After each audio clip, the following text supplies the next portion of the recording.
Hello everyone, welcome to computer science e class. इस video के अंदर हम अंडरस्टैंड करेंगे कि जनरेशन्स क्या होती हैं कंप्यूटर्स की, क्या हमें वो बताती हैं, क्या टेक्नोलॉजी के अंदर ऐसे चेंजेस आए जिसकी वजह से कंप्यूटर एक जनरेशन से दूसरी जनरेशन के अंदर गया।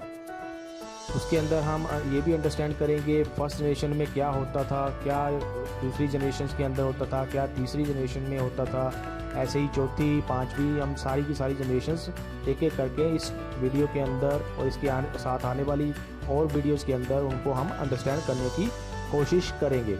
जनरेशन्स क्या होती हैं एक्चुअली, अगर हम कंप्यूटर की हिस्ट्री को देखें तो उसके हिसाब से ही हम जनरेशन्स को डिसाइड करते हैं। हिस्ट्री के अंदर कब कौन सी टेक्नोलॉजी आई और किस टेक्नोलॉजी का यूज़ करके कंप्यूटर्स के अंदर हमने कंप्यूटर्स को बनाया और कंप्यूटर्स का यूज़ किया, उसके अंदर कौन सी टेक्नोलॉजी को यूज़ किया, इस सब के बारे में जनरेशन्स हमें बताती हैं। तो अब हम इसको स्टार्ट करते हैं इसके ऊपर। तो generations in terms of computers ये हमें बताती है कि क्या टेक्नोलॉजी के अंदर चेंज आया और उस जनरेशन के अंदर हम कंप्यूटर्स का यूज़ कैसे करते थे, ये हमें जनरेशन्स बताती है। इसके बारे में हमें सारा कुछ बताया जाता है इस जनरेशन के बारे में कि जनरेशन में कौन सी टेक्नोलॉजी का यूज़ करके हम कंप्यूटर्स को बनाते थे, क्या उसमें हम यूज़ करते थे, क्या नहीं करते थे यूज़, क्या काम उससे कर सकते थे, क्या नहीं कर सकते थे।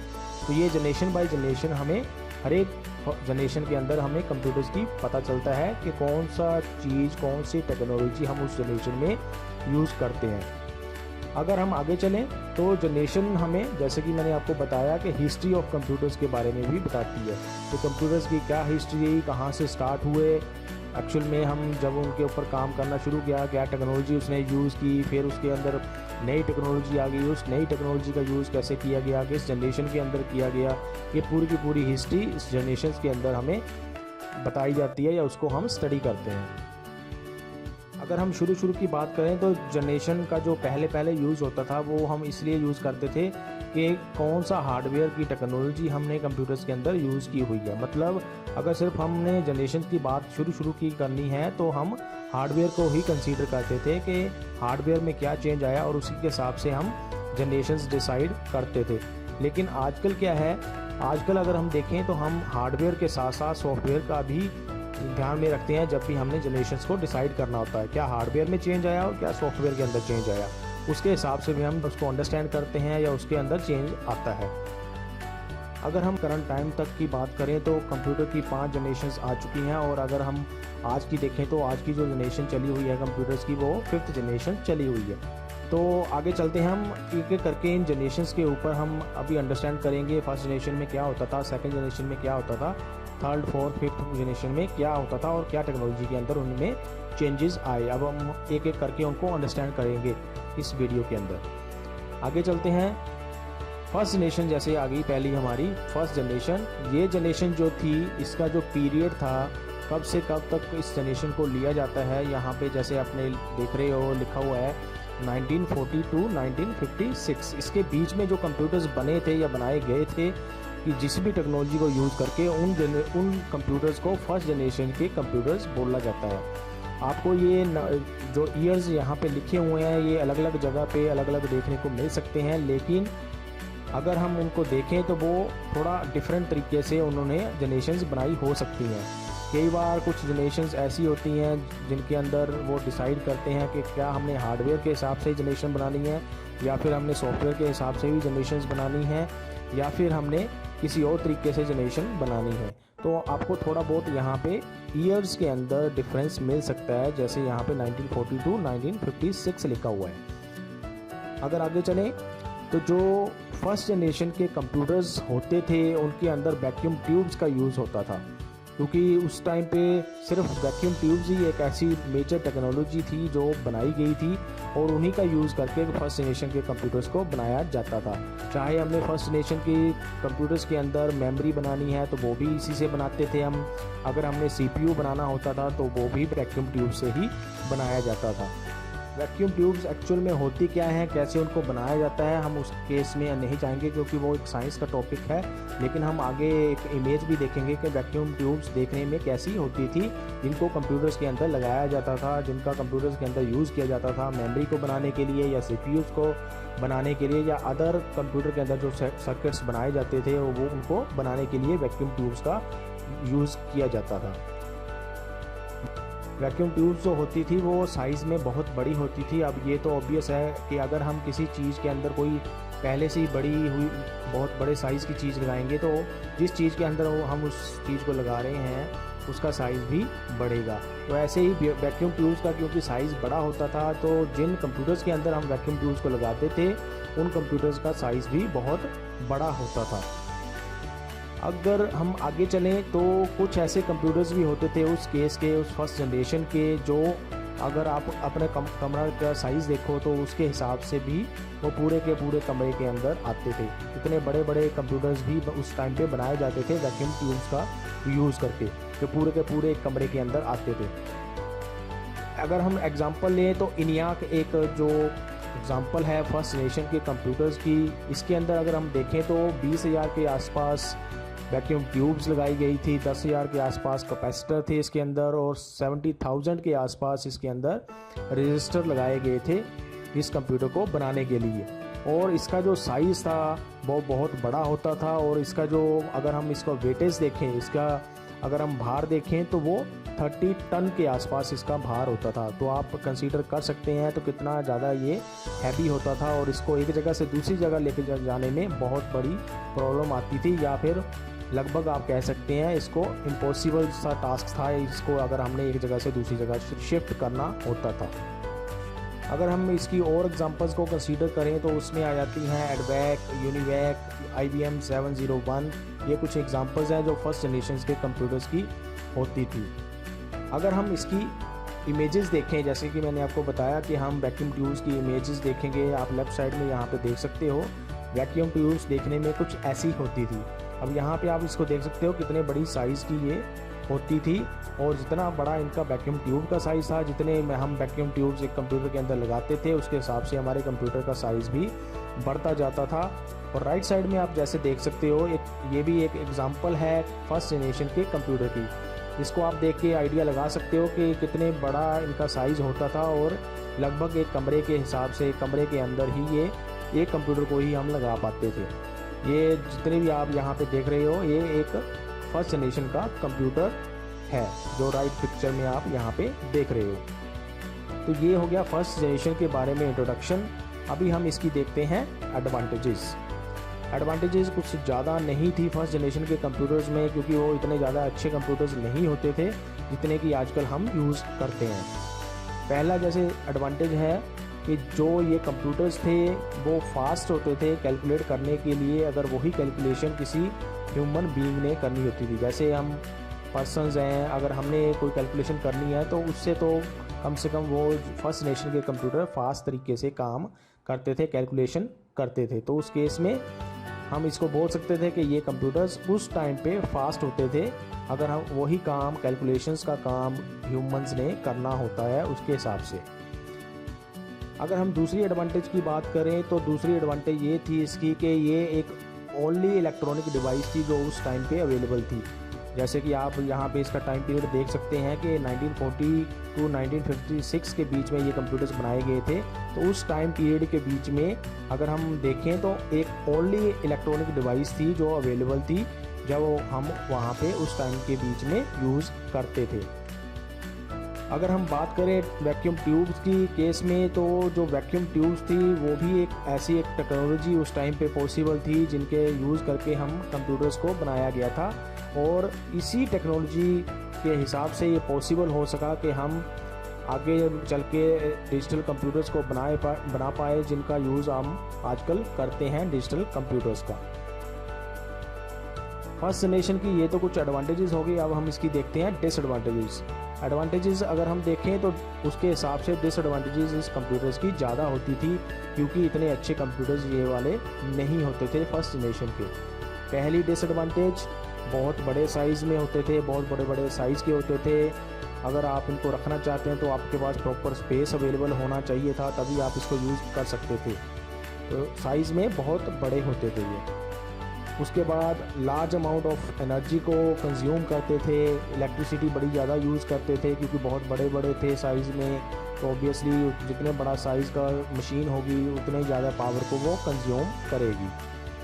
उसके बाद अगर हम आगे चलें तो इसमें क्योंकि बहुत ज़्यादा वैक्यूम ट्यूब्स का यूज़ किया जाता था जो बहुत ज़्यादा हीट प्रोड्यूस करती थी, तो ये वाले जो कंप्यूटर्स वैक्यूम ट्यूब्स का यूज़ करके बनाए जाते थे वो भी बहुत ज़्यादा हीट को प्रोड्यूस करते थे।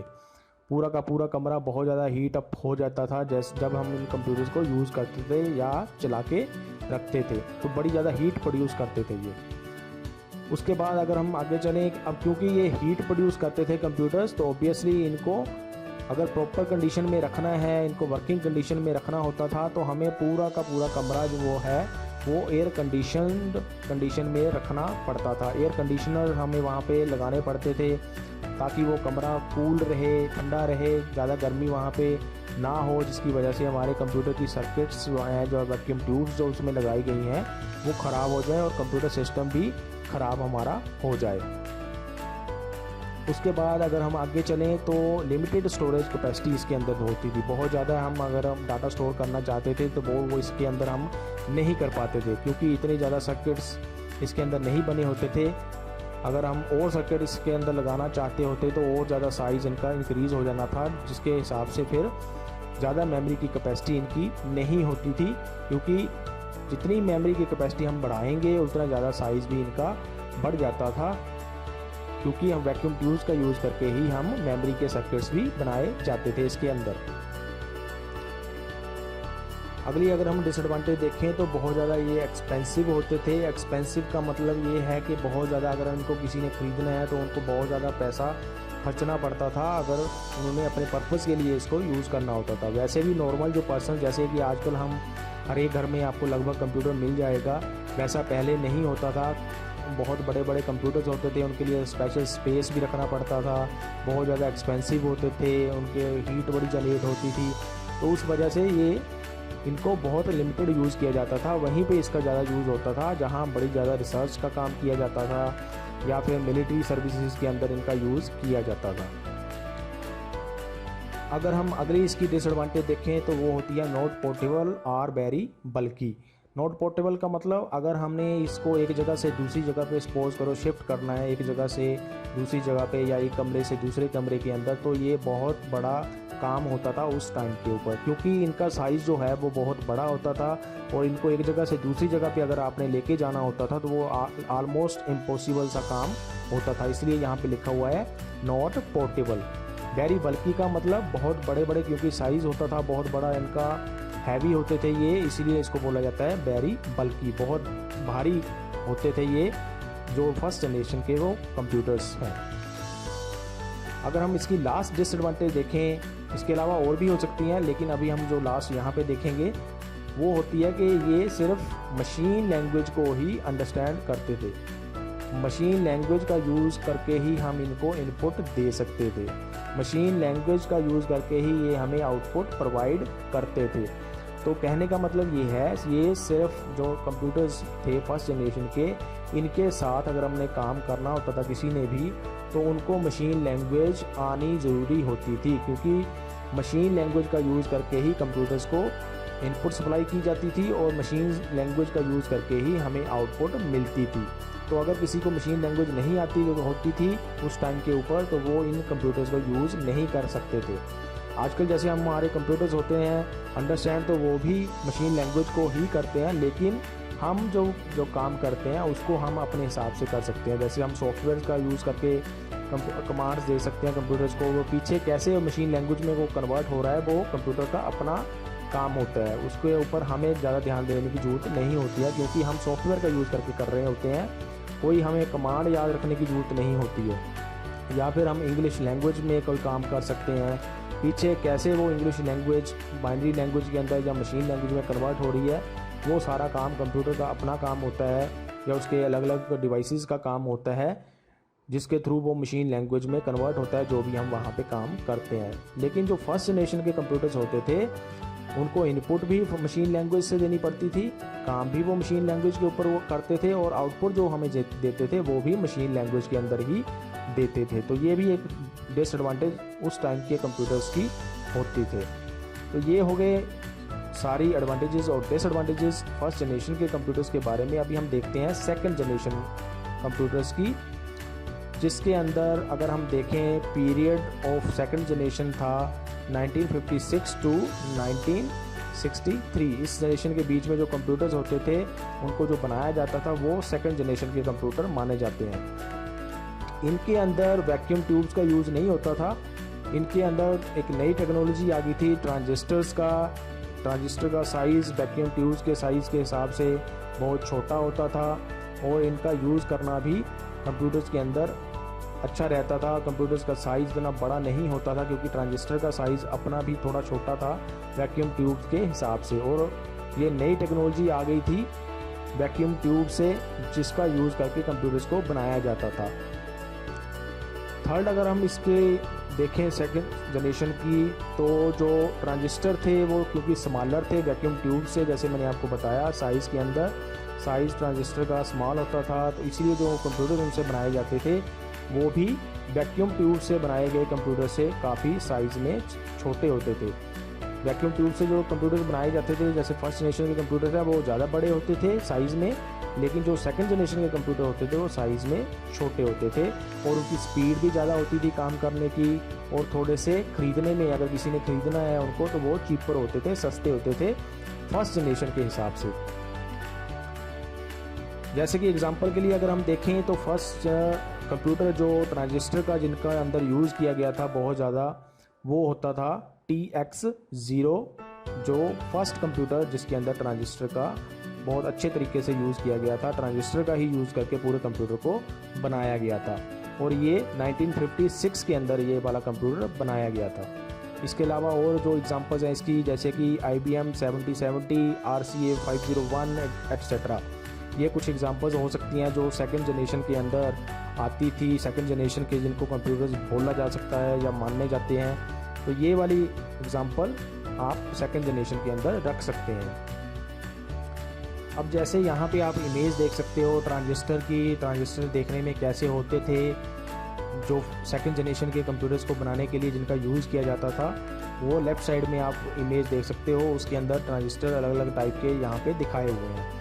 अगर आप राइट साइड में देखो तो ये सेकंड जनरेशन का एक कंप्यूटर की एग्जांपल है जिसके अंदर आप देख सकते हो ये इनका साइज़ थोड़ा सा कम हो गया है। जो आपने फर्स्ट जनरेशन का कंप्यूटर देखे हैं या देखा था इमेज उसके हिसाब से अगर हम इसका साइज़ कंपेयर करें तो इसका साइज़ उससे काफ़ी कम है या छोटा है और बहुत कम जगह ये उनके हिसाब से घेरते थे। तो फर्स्ट जनरेशन की जगह जितनी घेरते थे उनके हिसाब से ये कम जगह को घेरते थे कमरे के अंदर। अब हम चलते हैं इसकी एडवांटेजेस के ऊपर। सेकंड जनरेशन के जो कंप्यूटर्स थी उनकी एडवांटेजेस क्या हैं। पहली जैसे एडवांटेज थी क्योंकि जो इसके अंदर ट्रांजिस्टर यूज़ किए गए थे, ट्रांजिस्टर का साइज़ कम होता था तो इन कंप्यूटर्स का साइज़ भी कम होता था अगर उनको कंपेयर करें हम फर्स्ट जनरेशन के कंप्यूटर्स के साथ। अब क्योंकि ये साइज़ इनका कम होता था, अब मैंने जैसे आपको बताया कि जितनी बड़ी मशीन होगी जितना साइज़ उसका बड़ा होगा उतनी ज़्यादा एनर्जी वो यूज़ करना शुरू कर देगी। ऐसे ही जो सेकंड जनरेशन के कंप्यूटर थे क्योंकि उनका साइज़ कम होता था और ज़्यादा टेक्नोलॉजी अच्छी थी उसके अंदर लगाई हुई, तो वो जो एनर्जी यूज़ करते थे वो बहुत कम एनर्जी यूज़ करते थे अगर उसको कंपेयर करें हम फर्स्ट जनरेशन के कंप्यूटर्स के साथ। उसके बाद अगर हम हीट की बात करें, जो सेकंड जनरेशन के कंप्यूटर्स थे उनके अंदर हीट भी कम प्रोड्यूस होती थी अगर हम उनको फर्स्ट जनरेशन के कंप्यूटर्स के साथ कंपेयर करें। तो हीट तो इनके अंदर सेकंड जनरेशन के कंप्यूटर्स के अंदर भी प्रोड्यूस होती थी, लेकिन अगर हम फर्स्ट जनरेशन के साथ उसको कंपेयर करें तो वो हीट जो सेकंड जनरेशन के कंप्यूटर प्रोड्यूस करते थे वो कम होती थी, लेकिन जो फर्स्ट जनरेशन के कंप्यूटर्स हीट प्रोड्यूस करते थे वो ज़्यादा हीट को प्रोड्यूस करते थे। आगे अगर चले हम बेटर पोर्टेबिलिटी। अब वो फर्स्ट जनरेशन की डिसएडवांटेज आपने देखी कि वो पोर्टेबल नहीं होते थे, लेकिन ये थोड़े से क्योंकि साइज़ में छोटे थे, इतने ज़्यादा बड़े हैवी नहीं होते थे, तो इनको पोर्टेबल करना, पोर्ट करना, एक जगह से दूसरी जगह लेके जाना थोड़ा सा आसान काम था। इनकी जो स्पीड थी वो ज़्यादा अच्छी थी, फर्स्ट जनरेशन के कंप्यूटर्स के हिसाब से ज़्यादा अच्छे तरीके से या जल्दी से जल्दी काम कर सकते थे अगर हम इनको फर्स्ट जनरेशन के कंप्यूटर्स के साथ कंपेयर करें। एक्यूरेसी जो थी इनके अंदर इम्प्रूव की गई थी सेकंड जनरेशन के अंदर। एक्यूरेसी का मतलब क्या होता है कि जो भी काम कंप्यूटर को दिया जाता है वो कितने एक्यूरेट तरीके से वो रिजल्ट्स हमें उसके प्रोवाइड करता है। जो फर्स्ट जनरेशन के कंप्यूटर होते थे उनमें एक्यूरेसी इतनी ज़्यादा अच्छी नहीं होती थी, क्योंकि वो हमें कई बार गलत रिजल्ट्स भी प्रोड्यूस करके दे देते थे। लेकिन सेकंड जनरेशन में एक्यूरेसी को इंक्रीज़ किया गया था, ज़्यादा अच्छे तरीके से हमें एक्यूरेट रिजल्ट प्रोवाइड कर सकते थे अगर हम इनको फर्स्ट जनरेशन के कंप्यूटर्स के साथ कंपेयर करें। दूसरा, उसके बाद अगर हम एडवांटेज की बात करें तो इसके अंदर असेंबली लैंग्वेज का यूज़ किया गया था instead of machine language. Assembly language क्या होती है? ये एक लैंग्वेज, ऐसी लैंग्वेज होती है जो मशीन लैंग्वेज की लगभग सेम ही है अगर उसके साथ हम कंपेयर करें, लेकिन इसको समझना मशीन लैंग्वेज के समझने से ज़्यादा आसान होता है। मशीन असेंबली लैंग्वेज का यूज़ करके हम आसानी से कोई काम करवा सकते थे कंप्यूटर से। वो असेंबली लैंग्वेज कंप्यूटर खुद फिर मशीन लैंग्वेज में कन्वर्ट करता था, जैसे आजकल के कंप्यूटर्स में होता है। आजकल हम नॉर्मल लैंग्वेज को भी यूज़ कर सकते हैं या और एडवांस लैंग्वेजेस आ गई हैं जिनका यूज़ करके हम कंप्यूटर से काम लेते हैं, फिर वो बाद में मशीन लैंग्वेज में कन्वर्ट होते हैं। सेकेंड जनरेशन के कंप्यूटर्स में असेंबली लैंग्वेज का यूज़ किया जाता था। वो असेंबली लैंग्वेज थोड़ी सी आसान होती थी मशीन लैंग्वेज से, और जब हम मशीन लैंग्वेज कंप्यूटर्स को असेंबली लैंग्वेज का यूज़ करके इनपुट देते थे तो कंप्यूटर अपने आप उस लैंग्वेज को मशीन लैंग्वेज में कन्वर्ट करके उनके ऊपर काम कर सकता था। ये तो होगी एडवांटेजेस। अब देखते हैं इसकी डिसएडवांटेजेस। पहली, कांस्टेंट मेंटेनेंस वाज रिक्वायर्ड। अब क्योंकि कंप्यूटर तो ये भी बहुत बड़े साइज़ के थे, बहुत ज़्यादा इनके अंदर टेक्नोलॉजी इतनी अच्छी नहीं थी जितनी आजकल है, तो इनकी जो मेंटेनेंस थी वो कांस्टेंट मेंटेनेंस हमें रखनी पड़ती थी। टाइम टू टाइम उसको चेक करना पड़ता था कि कहीं कोई ख़राबी तो नहीं आ रही है, अगर बहुत ज़्यादा ख़राबी आ रही है तो उसको ठीक करना पड़ता था। बार बार रिपेयर करने की ज़रूरत पड़ती थी, इन कंप्यूटर्स को बार बार मेंटेन करने की ज़रूरत पड़ती थी, बार बार इनके अंदर ख़राबी आती रहती थी, तो वो चीज़ इसके अंदर भी प्रॉब्लम आती थी सेकेंड जनरेशन के कंप्यूटर्स के अंदर। अगर हम अगली डिसएडवांटेज देखें तो इनका यूज़ कुछ स्पेसिफिक पर्पज़ के लिए ही किया जाता था। स्पेसिफिक पर्पज़ कैसे? जैसे हम नॉर्मल यूज़र्स हैं, हम अपने घरों में भी कंप्यूटर्स का यूज़ करते हैं, वो स्पेसिफिक पर्पज़ नहीं होता है। वो हम कुछ भी काम करने के लिए, कुछ अपनी एंटरटेनमेंट के लिए कंप्यूटर्स का यूज़ कर सकते थे। लेकिन सेकंड जनरेशन के कंप्यूटर या फर्स्ट जनरेशन के कंप्यूटर वो स्पेसिफिक पर्पज़ के लिए यूज़ किए जाते थे। जैसे मिलिट्री के अंदर हो गए, या साइंटिस्ट में रिसर्च करनी होती थी, रिसर्च पर्पज़ के लिए उनको कंप्यूटर्स को यूज़ किया जाता था।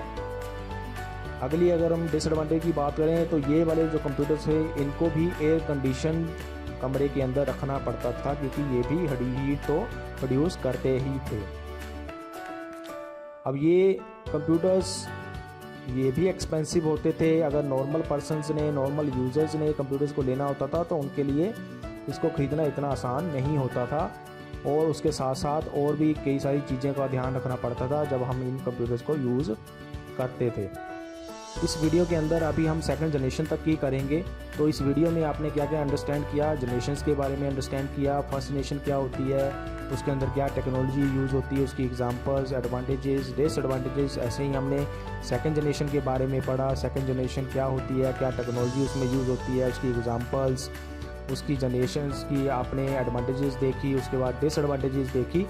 अभी जो 3 जनरेशन इसकी बच गई हैं, थर्ड, फोर्थ और फिफ्थ जनरेशन, उसके बारे में हम अगली वीडियो के अंदर देखेंगे, उसके अंदर हम उसको कवर करने की कोशिश करेंगे। तो अभी अगर आपको इन दोनों जनरेशन्स के बारे में या जनरेशन्स क्या होती है उसके बारे में कोई क्वेश्चंस हैं, कुछ क्वेरीज हैं, तो आप कमेंट सेक्शन के अंदर क्वेश्चंस अपने पूछ सकते हैं। अभी के लिए इस वीडियो के अंदर इतना ही। Thanks for watching.